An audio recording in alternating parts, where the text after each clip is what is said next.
Hi guys నేనైతే హైదరాబాద్ నుంచి bike ride చేసుకుంటా నిన్న పంజాబ్ దాటేసి జమ్మూ అండ్ కాశ్మీర్లోకి అయితే ఎంటర్ అయిపోయినా. నిన్న నైట్ నాకు చాలా లేట్ అయింది, అందుకే కొండల మధ్య అయితే స్టే చేసిన. ఈరోజు నేను లదాఖ్ వరకు అయితే వెళ్ళాలి. ఇక్కడ నుంచి దగ్గర దగ్గర 500 కిలోమీటర్లు అయితే ఉంది. చాలామంది వీడియోలు చూస్తున్నారు కానీ సబ్స్క్రైబ్ అయితే చేసుకుంటలేరు. సబ్స్క్రైబ్ చేసుకోండి గైస్. మనమైతే లేట్ చేయకుండా ఇంకా వీడియోలోకి అయితే వెళ్ళిపోదాం. ఇక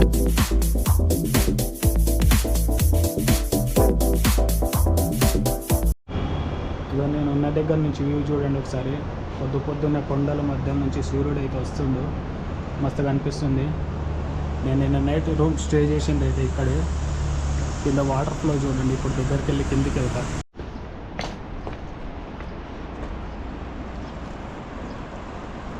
ఇగో వ్యూ చూడండి ఒకసారి. ఇగో ఎక్కడెక్కడో పైన ఉన్నా నేను. ఇక్కడ నుంచి ఇక ఇక్కడ ఎట్లుంటే వీళ్ళు ఉండడానికి బండి అక్కడ పార్కింగ్ చేసిన. హాయ్ ఫ్రెండ్స్, అందరికీ very very very good morning. నేను నిన్న పంజాబ్ నుంచి బైక్ రైడ్ చేసుకుంటా ఇగో జమ్మూలోకి అయితే వచ్చేసిన. జమ్మూ అండ్ ఇంకొంచెం దూరం ఉంటే నేనైతే కాశ్మీర్లోకి ఎంటర్ అవుతా. ఇగో ఈ చుట్టుపుట్టు మొత్తం కనిపిస్తున్నాయి కొండల మధ్యలో అయితే నేను నైట్ ఒక నైట్ స్టే చేసిన. ఇగో అక్కడ పైన కనిపిస్తున్నాయి కదా, అక్కడొక ఇల్లులు. అలాంటి ఇంట్లో అయితే నేను నిన్న నైట్ ఒక నైట్ అయితే స్టే చేసిన. నేను ఇప్పుడు ఇక్కడ నుంచి లదాఖ్ నాకు ఇక్కడ నుంచి ఒక 500 కిలోమీటర్ దూరం అయితే ఉంది. రోడ్ అయితే ఎంత డేంజర్గా ఉందంటే ఇది చాలా డేంజర్గా ఉంది. ఒక్కసారి పైనుంచి చూడండి. ఇగో నేను వెళ్ళబోయే రోడ్ ఇప్పుడు ఎంత డేంజర్గా ఉందంటే ఇగో వెహికల్స్ కూడా రావడానికి పోవడానికి ఓన్లీ సింగిల్ వేనే. ఇగో లారీలు కూడా కొండపైకి ఎక్కలేకపోతున్నాయి. ఒక్కొక్క లారీ అయితే ఇగో ఇంత స్లోగా. ఇప్పుడు ఆపోజిట్ వెహికల్స్ కూడా ఇగో ఇదే రూట్లో వస్తాయి. ఎంత డేంజర్ అంటే చాలా డేంజర్ అయిన రూట్లో వెళ్తున్నాయి. ఇక ఒక్కోసారి మనం వెళ్ళేటప్పుడు అయితే ఇక పైనుంచి నిన్న రాళ్ళు కూడా పడ్డాయి, కానీ నేను అది రికార్డ్ చేయలేదు. సడన్గా రోడ్ మీదకి వచ్చేసినవి. ఇంత డేంజర్ రోడ్ల నుంచి అయితే నేను ట్రావెల్ చేస్తున్నాను. ఇక్కడ నుంచి నాకు ఇంకొక 500 కిలోమీటర్ల దూరం అయితే ఉంది వెళ్ళేసరికి. ఈరోజు ఈ కొండలలో గుట్టలలో నుంచి నేను 500 కిలోమీటర్లు అయితే ఈరోజు కొట్టలేను. పక్క నాకు రేపు అయితే అవుతుంది. కానీ ఈరోజు మినిమం ఎంత దూరం పోతానో నేను మినిమం ఎక్స్పెరిమెంట్లు నేను ఇంత దూరం పోవాలని అయితే నేనైతే ఏం అనుకోవట్లేదు. ఎందుకంటే ఈ రోడ్ని చూస్తుంటే మాత్రం నాకు ఎంత టైం అవుతుందో. మొత్తం రాళ్ళు, కొండలు, బుడదలు, కొండలు ఎక్కి దిగి కొన్ని బుడదలు వస్తున్నాయి, కొన్ని రాళ్ళు వస్తున్నాయి, కొన్ని మంచి రోడ్లు వస్తున్నాయి. మంచి రోడ్ ఉంటే మాత్రం వెళ్ళిపోవచ్చు, కానీ రోడ్ అయితే అంత మంచిగా అయితే నాకేం అనిపిస్తలేదు. ఇక్కడ నుంచి ఇప్పుడు నేను బైక్ రైడ్ స్టార్ట్ అవుతా. ఓకే, ఇగో ఏరు చూడండి. ఏరు పక్కన నుంచి రోడ్డు. ఇగో అక్కడ వర్షాకాలంలో అనుకుంటా మొత్తం కూలిపోయింది. వర్షాకాలంలో అయితే ఈ రోడ్లో ఎవ్వరు ట్రావెల్ చేయకండి ఫ్రెండ్స్, ఎందుకంటే అంత డేంజర్గా ఉంది ఈ రోడ్డు. ఎవరైనా రావాలనుకుంటే ఓన్లీ సమ్మర్లోనే రండి. వింటర్లో కూడా డేంజరే అనుకుంటున్నా ఈ రోడ్ అయితే. మొత్తం చూడండి అక్కడెక్కడ మొత్తం పగిలిపోయి కింద పడిపోయినాయి చూడండి రాళ్ళు. మొత్తం రోడ్ మొత్తం బ్లాక్ అయిపోయింది. అది బండి ఏమో ఇక్కడికి వచ్చి సడన్గా ఆగిపోయింది. స్టార్ట్ కూడా అయితే లేదు. స్టార్ట్ అవుతుంది.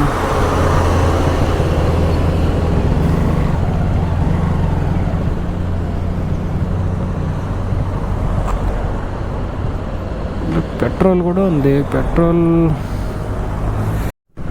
బండి పోయి ఈ కొండల మధ్యలో వచ్చి ఆగిపోయింది. మొత్తం కిక్కు కొట్టి ప్లగ్ తీసి సెట్ చేసిన తర్వాత మళ్ళీ అయితే పోతుంది.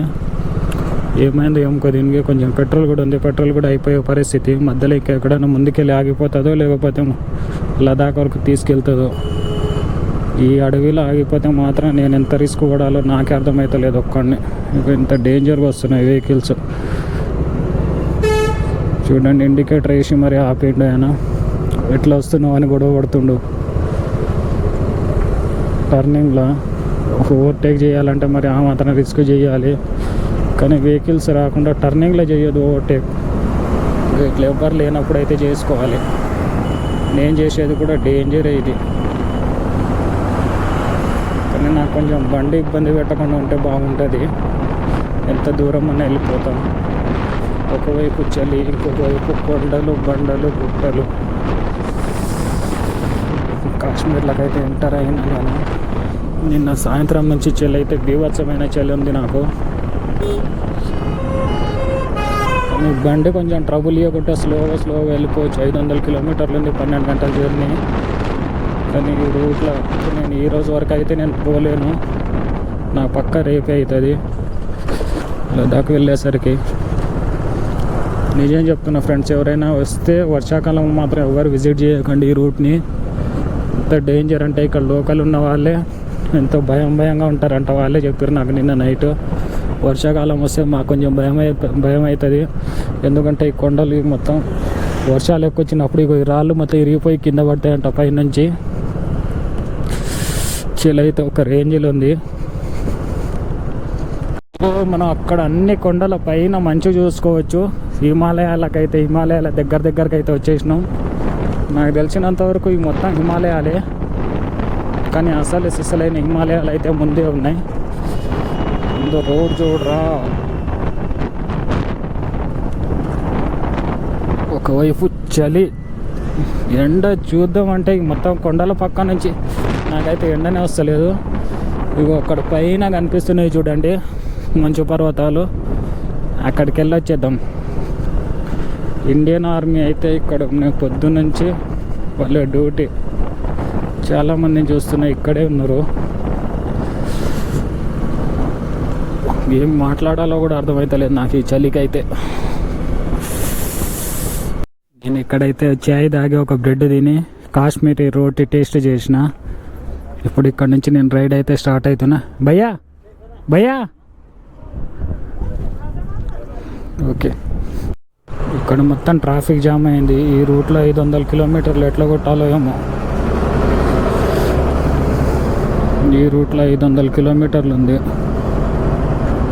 ఇక్కడ నుంచి ఇట్లా కొంచెం సైడ్ నుంచి దారి ఉన్నా కానీ స్లోగా వెళ్ళిపోతా, ఎందుకంటే బైక్ కాబట్టి వెళ్ళిపోతుంది.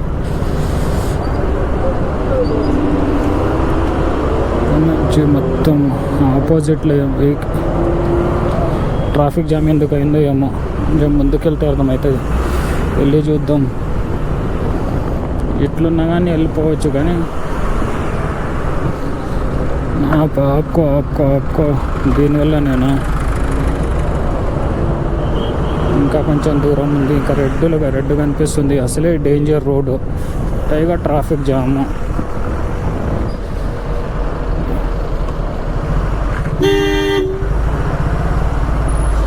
కొంచెం దారిస్తే నేను ఇక్కడ నుంచి గల్లీ నుంచి కొట్టేద్దాం. మొత్తం 7 కాడికి ఆగిపోయినాయి. ఈ రూట్లో 500 కిలోమీటర్లు నాకు 15 గంటలు అవుతుందో 18 గంటలు అవుతుందో. జవాన్లు అయితే మొత్తం ట్రాఫిక్ క్లియర్ చేస్తుర్రు. మనం కూడా సైడ్ ఇచ్చేద్దాం.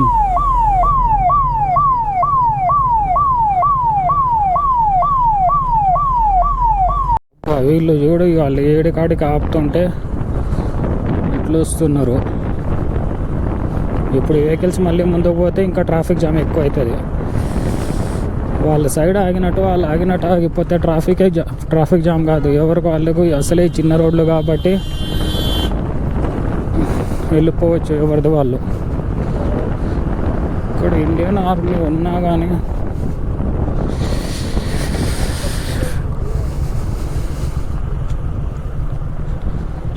ఇక్కడ నుంచి ట్రాఫిక్ జామ్ ఇంకా ముందు వరకు ఉందేమో.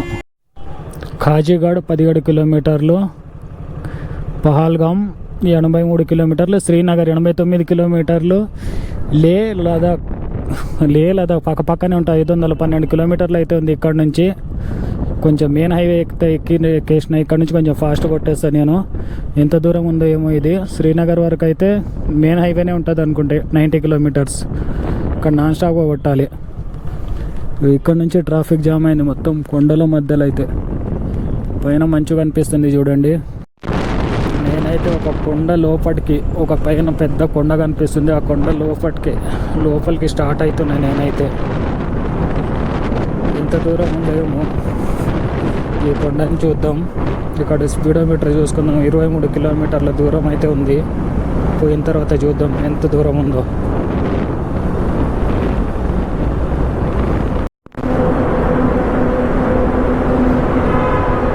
ఏమో దయ్యాల సౌండ్ వస్తున్నట్టే ఉంది నాకైతే. సొరంగం లోపల సౌండ్ చూడండి.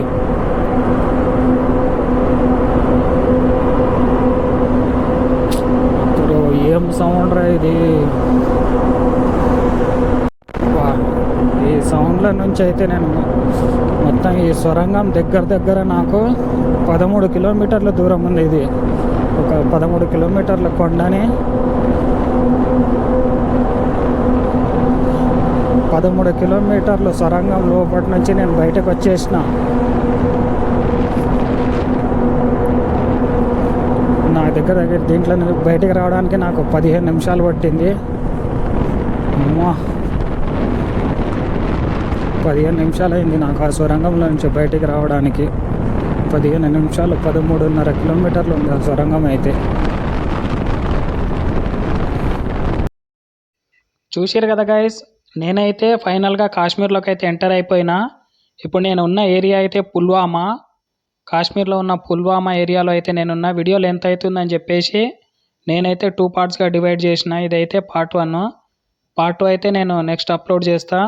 చాలామంది వీడియో చూస్తారు కానీ సబ్స్క్రైబ్ అయితే చేసుకుంటారు. లాస్ట్ వరకు చూసినందుకు thank you so much guys, love you. Subscribe అయితే చేసుకోండి. పెట్రోల్ కూడా లేదు, ముందుకెళ్ళి పెట్రోల్ బంకును అయితే చూడాలి. చాలాసేపటి నుంచి చూసుకుంటూ వస్తున్నా. ఇక్కడైతే పెట్రోల్ బంకులు కూడా అంత సింపుల్గా ఏం కనిపిస్తలేవు, చాలా లాంగ్ డిస్టెన్స్లో అయితే ఉన్నాయి. ఓకే, నెక్స్ట్ వీడియోలో కలుద్దాం.